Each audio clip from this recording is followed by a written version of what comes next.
somebody left me a comment on the video before this one, the oak one, right? I think it was someone on Reddit where I posted the video, and they said, I couldn't hear you over how loud your shirt was. So funny.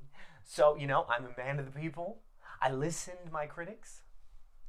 So here you go. I have been staring at this thing for way too long. I have had this, I think we started around August 15th. I don't have my notes in front of me, but I know it was about mid-August. We're in the beginning of February now, okay? That's September, October, November, December, January. 5 months that it's just been here. And I'm not very happy about the final product. I think you know that from watching the videos. I made a couple mistakes. I've learned so much since we started, and that's great. Right now, this is like a child from the ages of about 2 to 14. You're your child, where you love them, you do, but you don't like them. You really don't. We're gonna bottle it. It's time. It's time to be done, to take stock of the things we learned and to do better next time, okay? So what we're gonna do is rack this into a pitcher, probably gonna sweeten it a little bit, and then we're gonna bottle it. When siphoning, you have whatever you're siphoning from elevated above where you're siphoning to so that it works. If they're on the same level of elevation, no siphoning action will happen.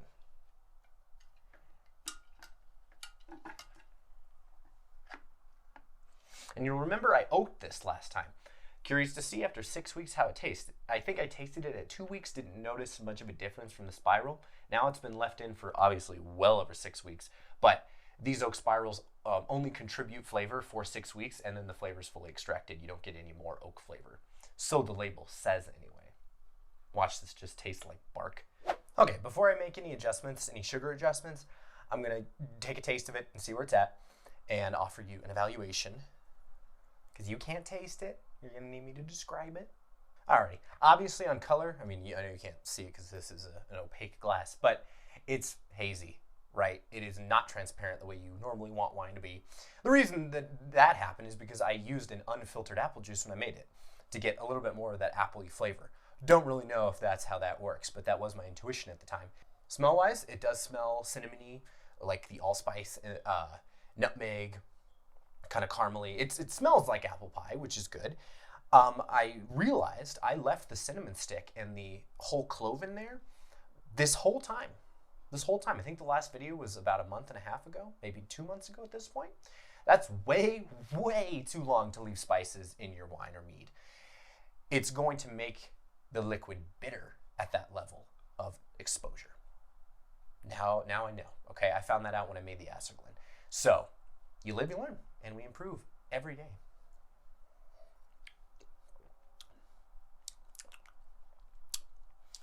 You know, taste-wise, it's not that bad.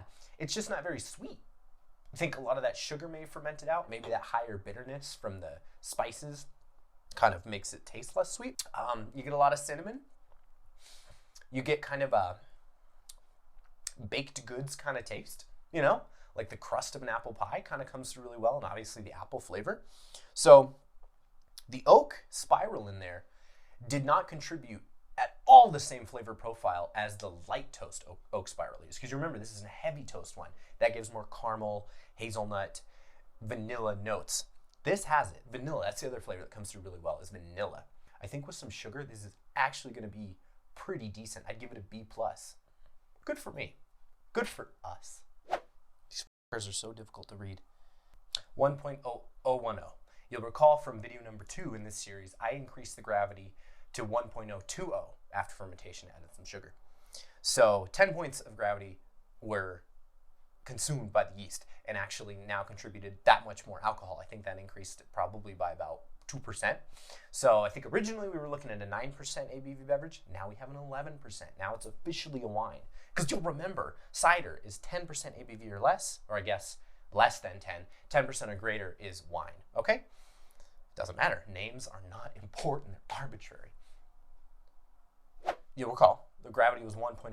And it was sweet. It was semi-sweet more than anything else. I would rather this just be a dessert level wine, so I'm going to increase this to 1.020. I want 10 points of gravity. I think that correlates with about 2.5 ounces. That might be a little undershooting it. That's fine. So I'm going to add 2.5 ounces of brown sugar. You remember I made this with half brown sugar, half white sugar. That brown sugar just contributes some molasses, some of that baked goods flavor. That's what I'll put into here.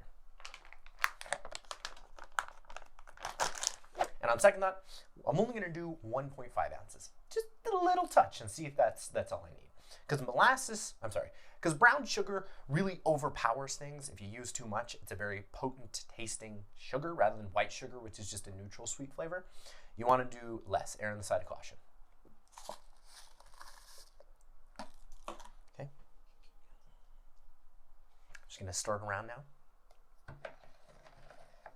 Now, how long do you stir it? Until the sugar's dissolved. I'd say it's 1.015. Let's taste it, see if that's enough.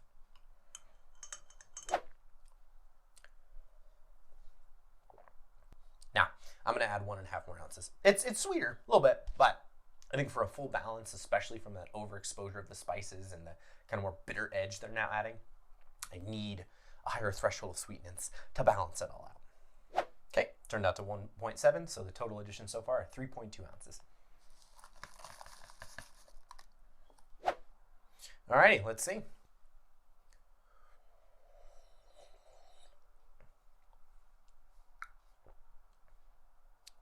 Yeah, honestly, at this point, it just tastes like spiced apple juice.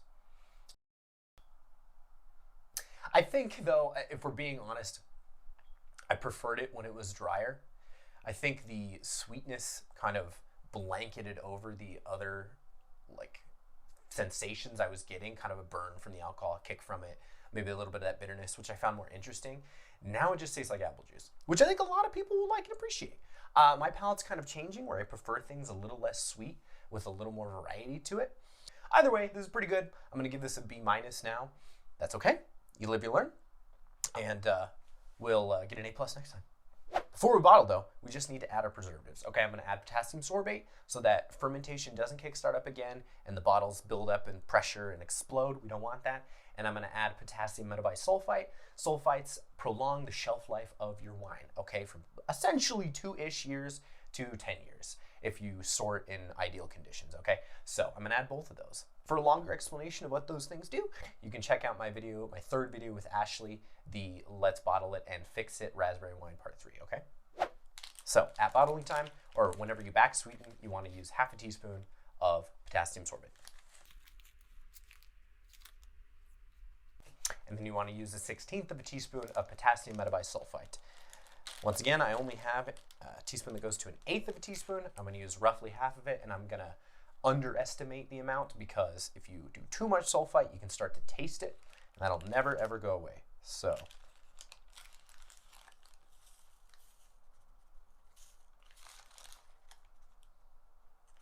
yeah.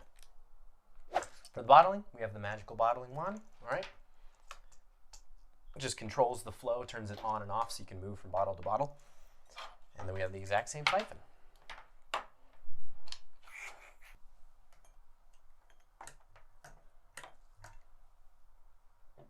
Give it one more.